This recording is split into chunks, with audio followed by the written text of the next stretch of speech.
Мен бұл жерде пансионат ашылғаннан бері істеймін, қызмет атқарам.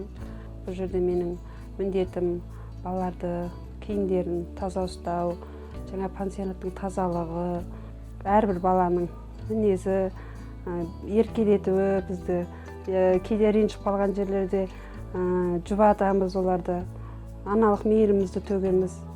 Соның бәрі біздің мойнымызда. Мен осы Береке үйіне 2019 жылдан қыркүйек айынан бастап келдім. Бұл жерде мен аспазшы болып жұмыс істеймін. Балалардың қарны аш болмас үшін бұл жерде біз таңнан кешке дейін балаларға әртүрлі меню бойынша тамақ жасап береміз. Кей күндері өзіміз балалармен бірігіп неше түрлі салаттар жасаймыз. Қолдан келгенше бәліштер пісіреміз. Қанша дегенмен бұл балаларға үйдің тағамдарындай болатын тамақ жасауға тырысамыз. Бұл жерде өз мамандығы бойынша повар болғысы келіп, повар мамандығын таңдап жүрген балалар бар.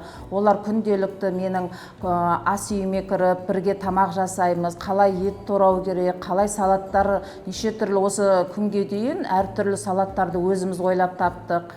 Бүгінгі бізде балаларымыз өте қатты қуантты.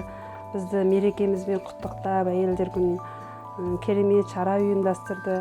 Балаларымызға мыңда бір рахметімізді айтамыз. Бүгін бізге балалар аяқ астынан керемет сыйлықтар жасады. Күтпеген жерден, өз қолдарымен салған мынадай, осының ішіндегі ең ұнағаны осы маған.